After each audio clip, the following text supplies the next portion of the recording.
Happy Wednesday, everybody. I hope you're having a great day. For those that got a sneak peek and got to watch this yesterday, we celebrated Suicide Awareness Day. And this month, during September, we celebrate Mental Health Awareness Month. I was on a podcast last night, and the podcast host asked me, for those of us that get totally confused or even tune out mental health because we don't feel like we know what it is or what it means, he said, can you break it down in the simplest terms possible? And I said, yes. Mental health is the same as managing stress. That's simple. Some of us, whether it's genetic predisposition, whether it's, circumstances of life, getting dealt maybe a little harder hand than other people. But for whatever reason, those that struggle with mental health simply struggle at managing stress. And that's why it's so important that we help those who suffer, because it's largely preventable, right? Like, there are so many different ways to manage stress.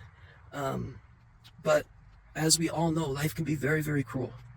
And bad things happen to good people, and good people end up with mental health issues. Like when somebody says I'm having mental health issues, or they take a day off work for a mental health day, that's them saying, hey, I'm getting kicked in the face by life right now. I'm having a hard time managing the stress I'm feeling. I'm feeling a little bit overwhelmed. And that's it. So we need to be empathetic. We need to keep hope alive. And what is faith? Faith is hope in action. Faith is hope in action. One of the things that we do to combat mental health issues, because remember, mental health is healthy. It's a one day at a time commitment to yourself. Mental illness is the part that people think about when you bring up mental health. So ages 10 years old to age 34. So age 10 to 34, the second leading cause of death, even higher than car accidents, is now suicide. 10 years old to 34, the second leading cause of death is suicide. This isn't it's that side of the city over there problem. It's an everywhere problem. The next generation is dying from largely preventable deaths. Mental health is just as important as physical health. What are some of the things that we do to combat mental health when we take a mental health day, or we're going through, a mental health situation? We get back to center as quick as possible. We get from our head to our heart. Head is where hope lives. Faith resides in the heart, because faith is action oriented. Just the action of getting out of our head, getting into our heart, is a huge, huge step, because when we're in our heart, it's easier for us to feel gratitude. And the more we can feel gratitude, the less we feel the ails of mental health problems. So we want to keep our awareness. We want to increase our awareness always. We should all be doing that always. We want to keep hope alive, but then quickly transition that hope into faith by getting into our heart. How can we do that? We can serve another person. We can hold the door open a little bit longer for that person. Because doing things for other people, we're not thinking about ourselves. Plus, it feels good when we do nice things for other people. The more that we work on our own mental health, the more use we can be to others. And educate yourself. If you don't know what this mental health stuff's all about, educate yourself. Educate yourself, get into action, do some service for somebody. Perhaps that could be calling a friend that hasn't reached out to you for a while, has got a little quiet, and you're worried about them. Absolutely. Give that person a buzz, shoot them a text, ask them how they're doing, make sure, that they're processing their stress at a high enough level to be a productive member of society. And as basic as that sounds, if you haven't had mental health problems in the past, you don't understand. And it's important that you try. You try to think back to times where you felt overwhelmed. Like no single person is perfect at managing stress. We all have different levels of stress, and we all have different levels of how we deal with that stress.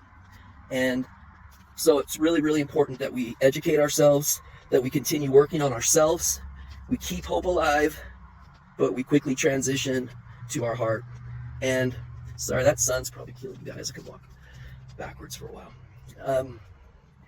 And last but not least, we already talked about suicide prevention day and awareness day.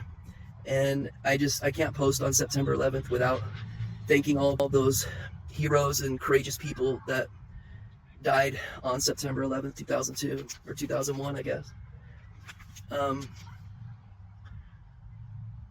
That was a really rough time, and thank you to all the courageous men and women who went and what they saw on September 11th caused them to need to go and serve our country and fight for our freedom. So, you're fine. So, it's awesome. I knew a few of the soldiers, and still a few of the soldiers, and they come back with things. They see things that if they were lucky enough to come back, they see things that people like me can't even comprehend. They are the bravest and most courageous among us, and any day we can have an excuse to cheer them or applaud them or thank them, we should do it. And September 11th is absolutely one of those days. Thank you, veterans out there. Thank you so much for all of your hard work and courage for freedom that we enjoy in this country. And it's the world's a crazy place, man, and that's why we see suicide rates so high. That's why overdoses have grown 30% year over year since the pandemic. Since 2020, they're year over year 30% increase in drug overdose deaths. We set a new record each year by more than 30% of the previous all-time record. And suicides are at all-time records. Guys, this is what poor mental health erodes a person into thinking about themselves. Their world shrinks down to an incredibly small space when they stay in their head that long. And oftentimes the only solution that they see out is suicide or overdosing. We need to be there for each other. And they aren't. Some of the best people I know have died, and I don't know why they chose suicide, but it's gotta be, I've seen it be super hard on families. Overdoses too. My friends, it's hard. We gotta be there for each other, we gotta love each other, we gotta lift each other up, we gotta ride this wave of mental health momentum that we have. We gotta ride this wave through education, through awareness, through love, through empowerment, through service. Love you guys. Thanks for watching, and thanks again to all the veterans out there watching. Thank you.